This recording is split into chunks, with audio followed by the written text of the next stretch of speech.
Hello, my friends. Welcome to episode 4 of our campaign as a fledgling Achaemenid Persian. Well, not so much an empire, but I guess we would be a satrap at this point. The last couple of episodes, we found ourselves at war with essentially nearly every great power in the known world at this particular moment. Egypt, just kind of sitting back and chuckling to themselves at the moment. We are at war with Lydia and Babylon. They are currently tearing our overlord Medea apart. Luckily for us, though, we have one of the largest, if not the largest, army in the area, actually.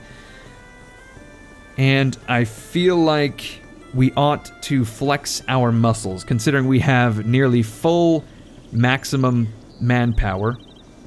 And also we have Kurash, Cyrus the Great, with 8 pips in both fire and shock.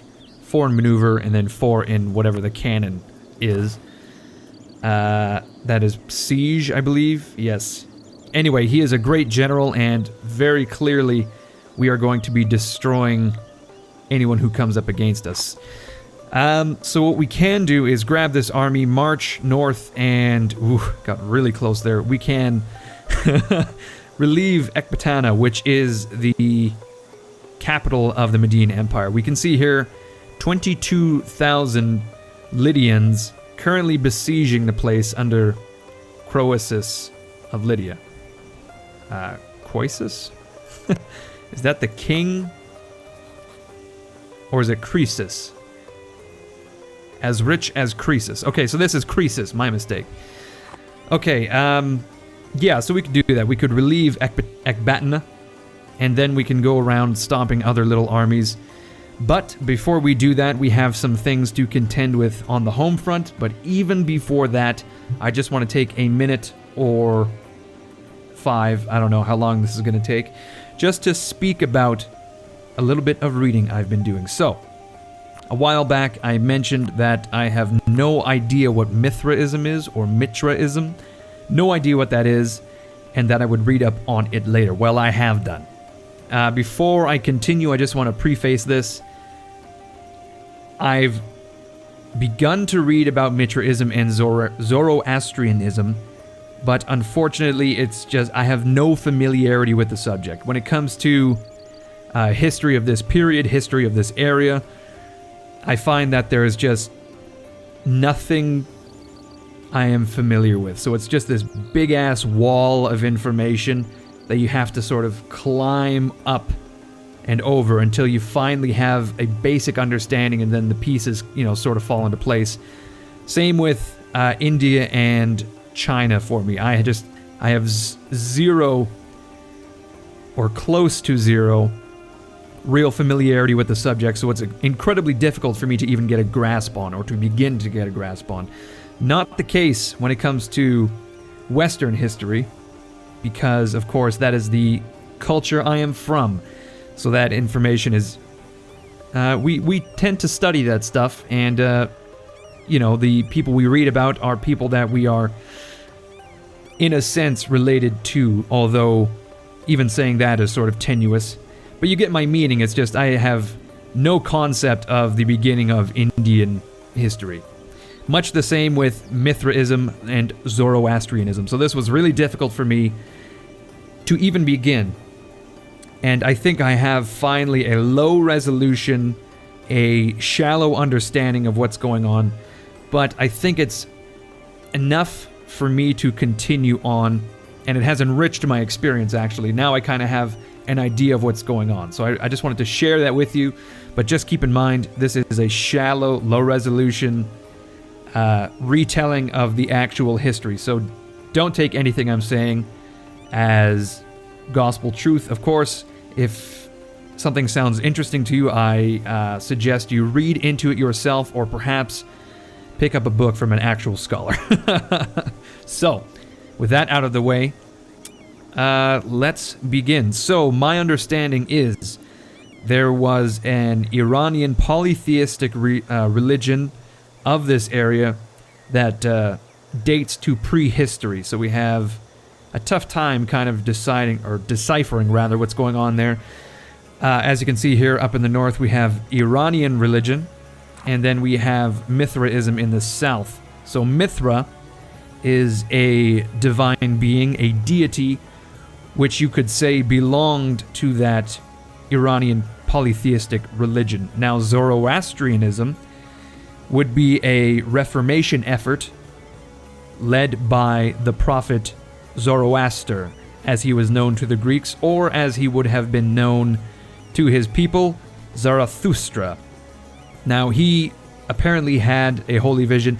He was out fetching water for a ceremony, and he had a holy vision of his god Ahura Mazda, who was, I can only assume, part of this greater Iranian polytheistic religion. So, just know this.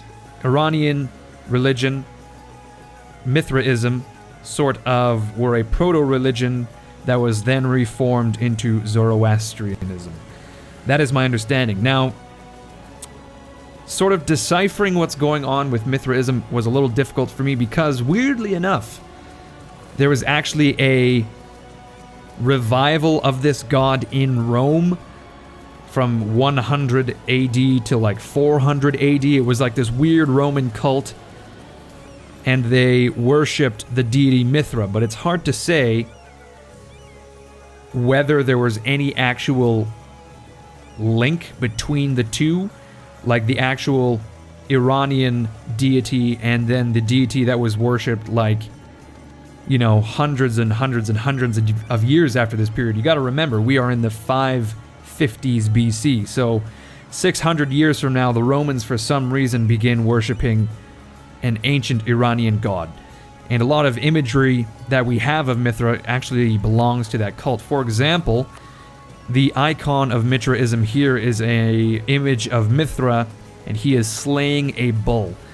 Now, we have a lot of examples of that from Rome, but as far as I can tell, we don't have any examples of that from Iran. I don't think we even have any written records, like any religious text that is describing what's going on here. So if you guys have any idea of what's going on there, please let me know. Maybe you have some information that I don't. But basically, it was difficult for me to first untangle that to sort of get an idea of what's going on here. So, that out of the way, let's try to delve into the actual Iranian god, Mithra. So he was a god of the contract and god of the oath.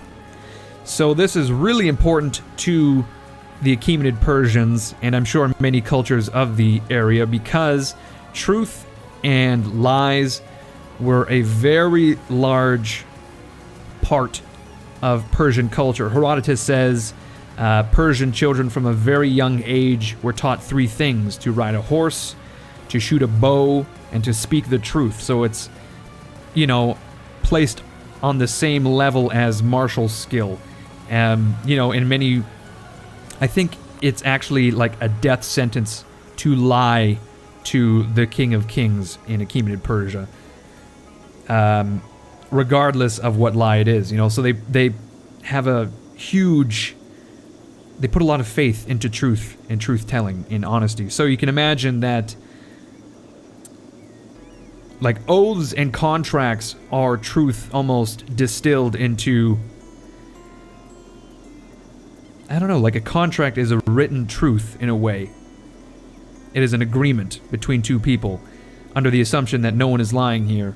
You know what I mean? So there's sort of a link there. Not only that, Mithra is also the god of the harvest. He is the god of cattle and god of the waters, meaning he ensures the pastures were well properly watered. So that's interesting too, that these people would place a god of truth. He does not only act as the god of contracts and oath, but he also acts as an agricultural god, you know. That is an incredibly important role as well.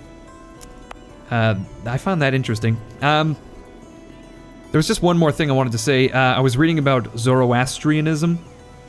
Now, in Zoroastrianism, I believe Mithra was part of a triad of gods with Ahura Mazda, basically the god at its head.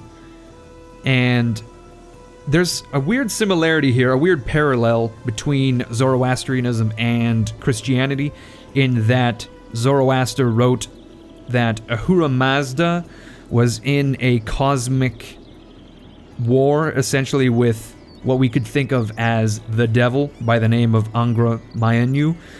Ahura Mazda had friendly spirits that were to put people on the path of righteousness, and Angra Mainyu had, you could think of them as demons, in a sense, which were to attract people away from the path of righteousness. So you kind of have a similarity there between the Christian God, Christian Satan, angels and demons. Basically, I think what happened is Zoroaster chose a few gods.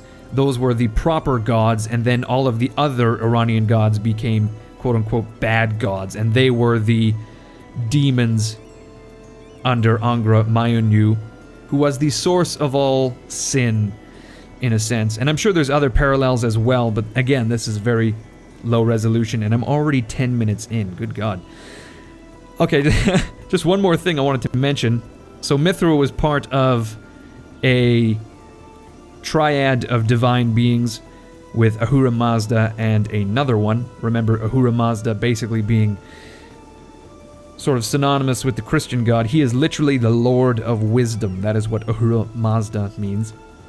But Mithra was part of another trio, a trio of judges who would judge you and your soul before it was passed on to the afterlife. So he is not only the god of contract, oaths, agriculture, he is also one of the judges who is going to see you to the afterlife, which is interesting. Now, with all that out of the way, I'm sorry, that took far longer than I anticipated, as per usual. Having said that, we currently have some issues with the Susianian separatists, and I have decided to just increase autonomy. It's going to have some negative effects, but as far as I can tell, these three provinces aren't really that important to our empire.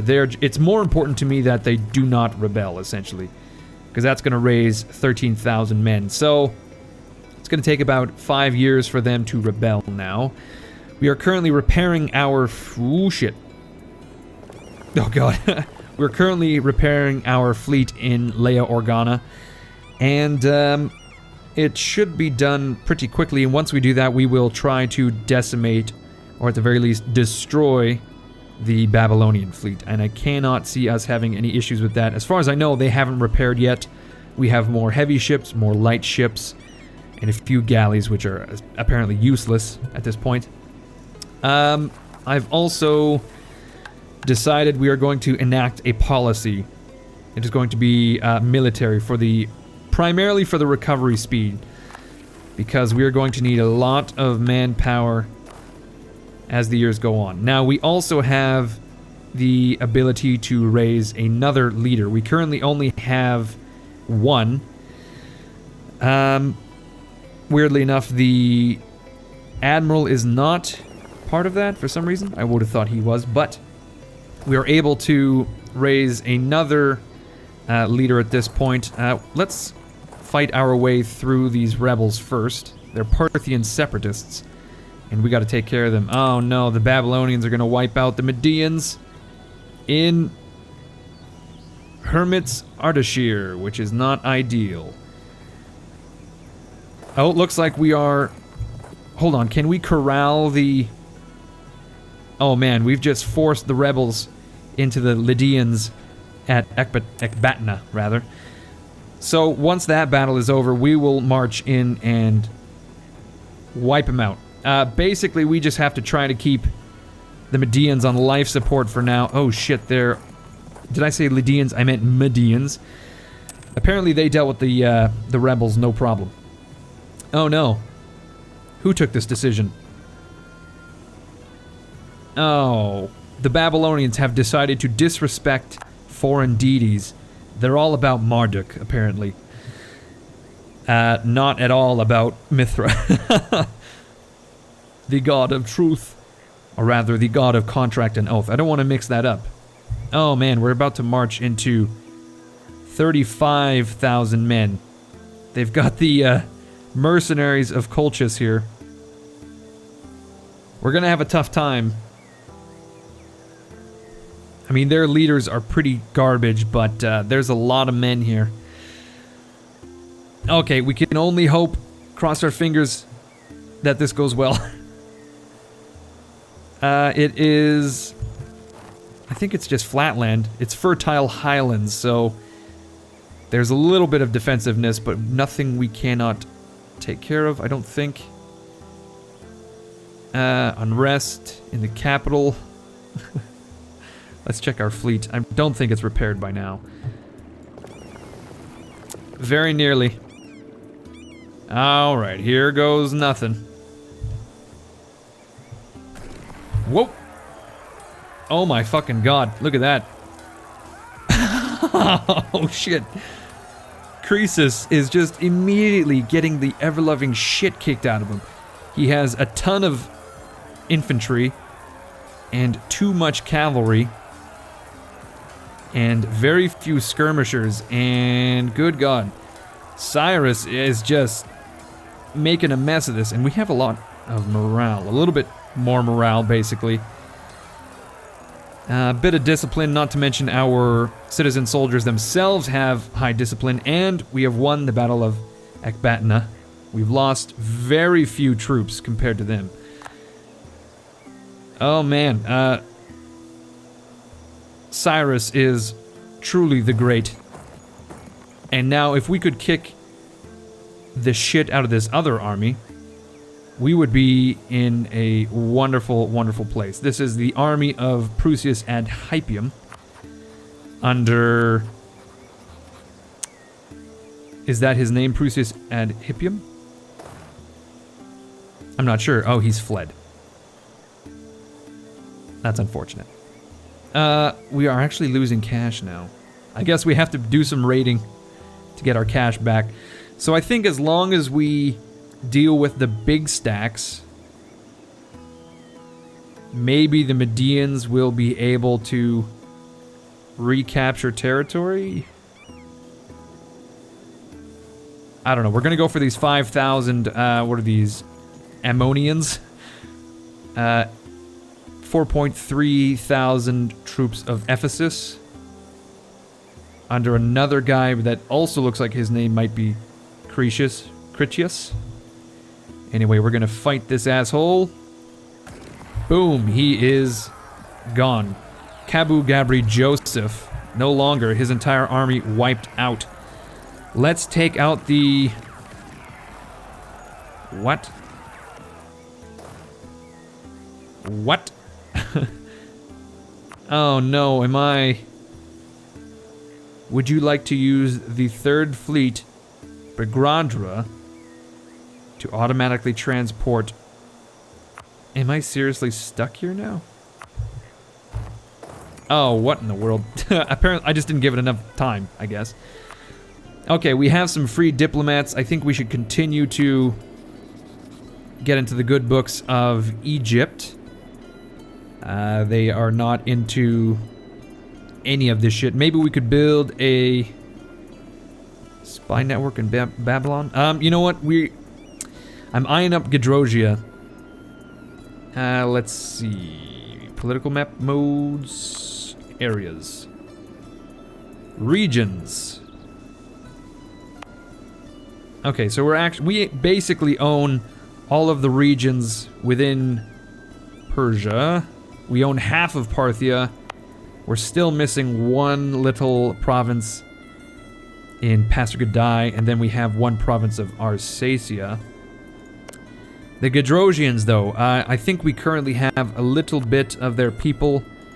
Yeah. A few of their people in our borders already. I think if we were to capture all of Gedrosia, since they're within our culture group,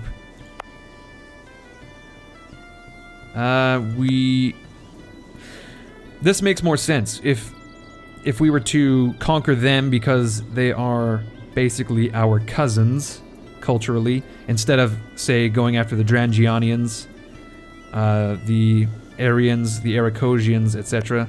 I would also go after Parthia, but they are a tributary state of our overlords, so that is actually not allowed. But I could technically declare war at them because of Cyrus or Kurash's skills. Although, I don't think I want to do that right away, considering our current situation. So instead, I am going to...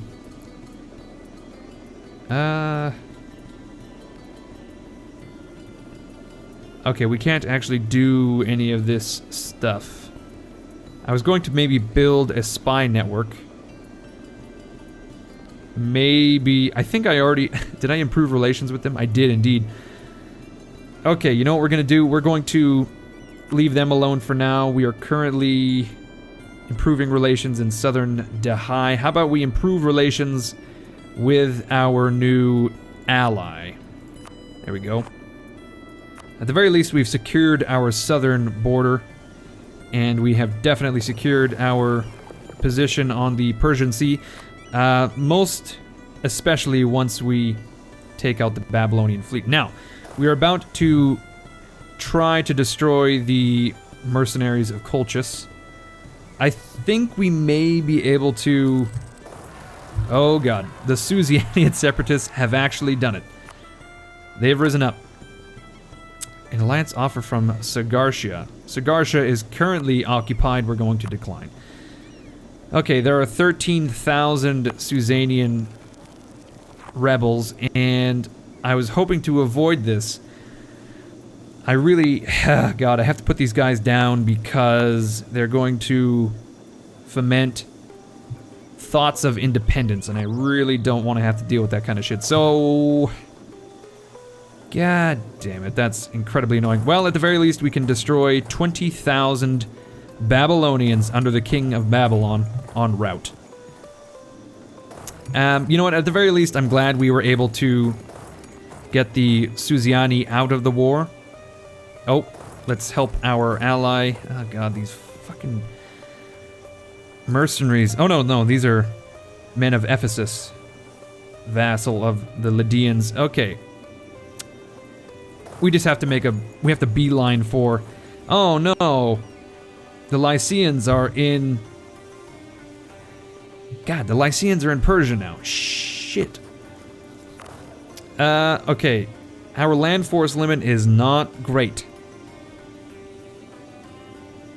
We can have one additional unit. Let's raise...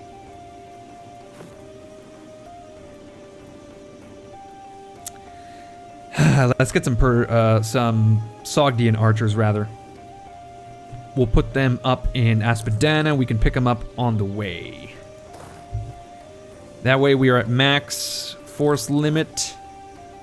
What the what? Your war exhaustion is high. Oh my god. Blockaded home ports and attrition. I am suffering huge amounts of attrition. Yikes, I was not really paying attention to that. Attrition or supply would be... Is it not in economic?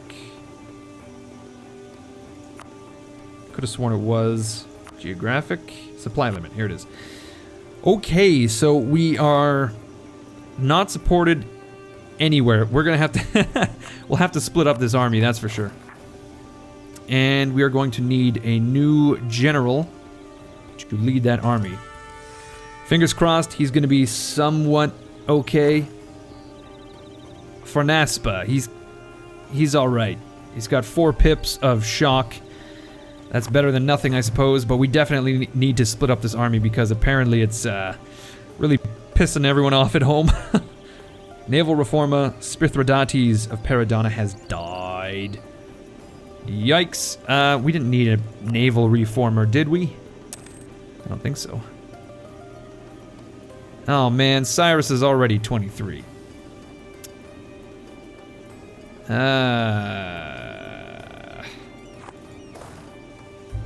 Okay, we're going to split this army across the board. Let's not...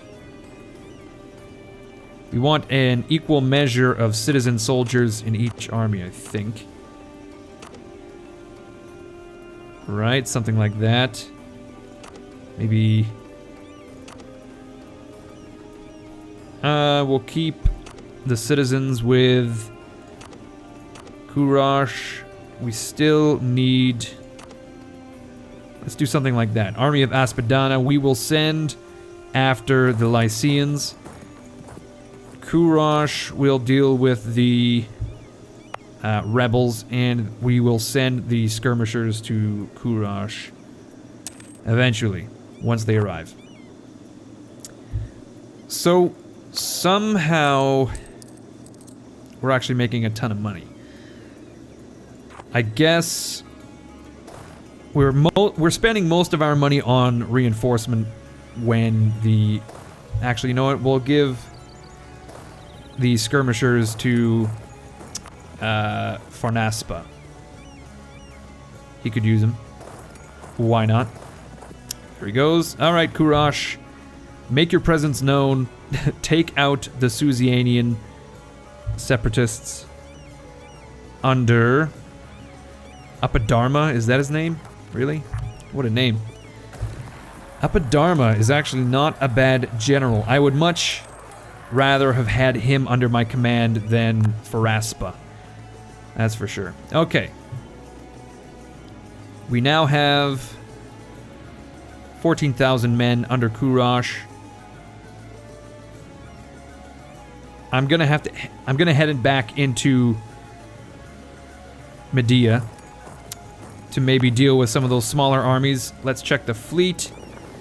The fleet under Prexaspes Jahangid, perhaps, is ready to roll. We're gonna test it out.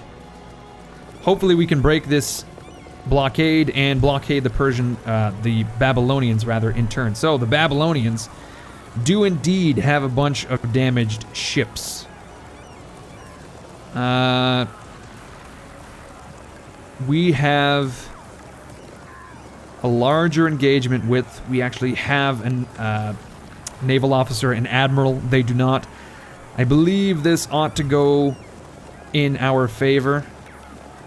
Looks like we're about to sink a heavy ship. Ooh, a rich harvest. 1 base manpower in Nepista. Change food supplies. I have no idea where Nepista is. Let's continue. Let's just make sure our armies aren't going to get into any trouble. Okay, we're going to be chasing the Lycians all the way to the south, it looks like.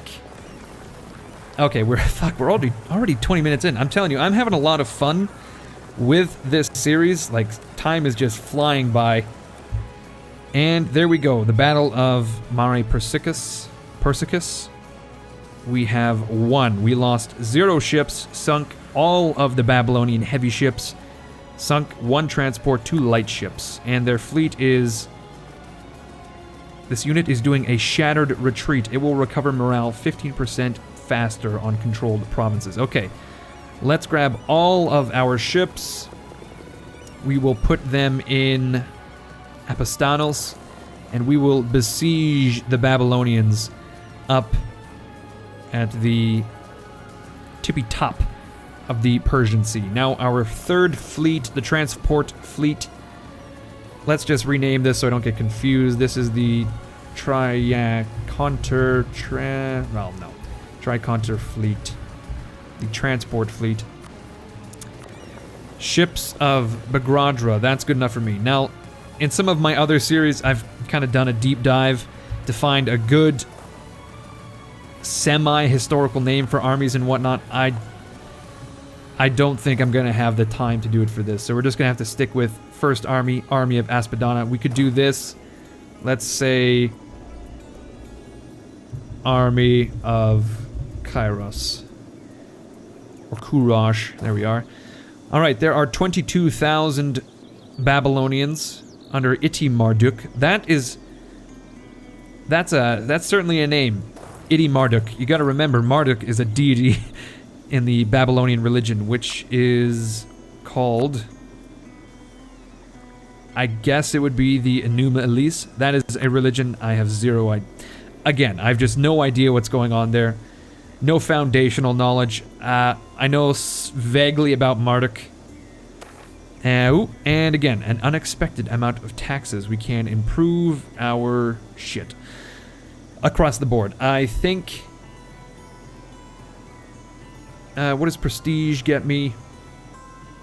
Trade power, morale, reduction in tech. We're going to increase our prestige a little bit. There we are.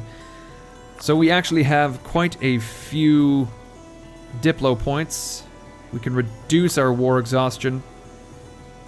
That has basically... It looks like that dealt with all of our unrest issues, although the Democrats are still being annoying in the capital.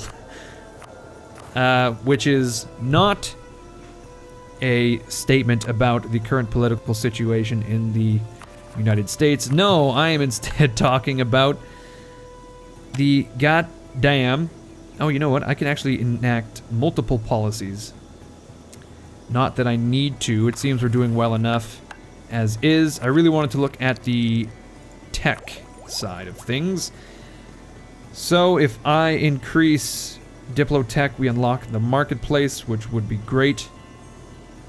Well, there's very few places where we need land power. I would not be opposed to researching military tech, although unlocking some of the first what would these be? Ideas of the cavalry group would be great. Raiders, not so much so, but cavalry equipment, mounted officers, and horse breeding all... Well, horse breeding less so. Cavalry cohorts. And basically, I'm most excited about cavalry equipment and mounted officers, cavalry cohorts as well. We can get the most out of our cavalry. Anyway, I keep pausing, and I really want to deal with the Lycians. It looks like our army is nearly in place. I'm gonna get Cyrus to free Kanatha from the rebels. And gift from Parthia. Okay, we've gained some prestige, some trust. That's bizarre. Can we, at some point, like, absorb them? Wouldn't that be great? Alright, there are a lot of Babylonians coming my way. Although, do we have these Medians connected? Is that what's going on? They have attached themselves. Alright, I really want to get rid of these Lycians. I don't need any of my own territory being besieged. And you know what? I would be very much interested in seeing how this is going to turn out. 15,000 Persians against 22,000 Babylonians. Will the Medians reinforce? Hard to say. Oh god, already we're doing really well. Let's see. Yeah, I think we got this in the bag big time. Oh, no fucking contest. We haven't even lost 2,000 men. Good god, generals are just incredibly, incredibly useful. Okay, so we have some Medians. They're taking their territory back. Oh, no, they're not. My mistake. Alright, we have another army of the Babylonians here that we need to spank. Let's check our war score. We are actually whittling down the enemy numbers incredibly. This is nuts. Okay, let's continue our campaign. I think, yeah, we just gotta get into Medea. I mean, like, look at the armies that are stomping around. 5,000, 6,000, 18,000. You know that we can just destroy a lot of these armies outright, as we have done. Babylonian Sagartian border war is over. Shit. Okay, defender casualties. Well, first of all, neither of us... We're not both defenders. Okay, so did Babylon took one state, or one region. God, no, one province. Let's say that. Okay, so 9 ships lost on our side, 10 on theirs. They lost 260,000 men. We lost 150,000. Let's see. Sagartia will cede Arapcha to Babylon. Media will pay 180 ducats to Babylon. With Thessalia border conquest, Casus Belli. With Thessalia? What in the fuck? That is Greece. Babylon suffers some aggressive expansion. Okay, so that ultimately ended up... That went well. We didn't lose anything, essentially. In fact, we're coming out great the other end. Essentially, we just need to take care of the Lycians. We can, like, we personally, I think, can swing the battle against the Lydians. Even though it says here they have 66,000 men, they're all very disparate in small little armies that we can just wipe off the face of the map. Now, where does that leave us? So, we have no choice but to... Yeah, they don't even want a white piece. We have no choice but to fight this war with the Lydians, but as I said with the Babylonians, I don't want to lose too much territory to them. For example, they want to take border Sebast, which is this little province here. I don't want to lose too much territory because it is ultimately the destiny of Cyrus the Great, Cyrus II Kurash, to overtake the Medians and merge it with his own Persian holdings, and then of course use them to launch one of the greatest empires known in human history. So I would much rather fight for the Medians to keep them in one piece and then eventually claim that one piece for ourselves. And we are entirely in a position to do that. The Medians at the moment, not looking so hot. Let's see. They have a few thousand troops. Less than 10,000 troops. And we can definitely kick the ever-loving shit out of them. So, we could probably just blitz Gedrosia as well before we even go on to the Medians. That's a valid target as well. Anyway, we're just shy of 40 minutes. That is far too long, so I'm gonna say that we end the episode here. Thank you everyone for watching. I hope you enjoyed it. If you did, leave a like, leave a comment. The more feedback, the greater the possibility we continue the series. Anyway, as always, my name is Incoherence. You guys are fucking awesome, and I will see you all later.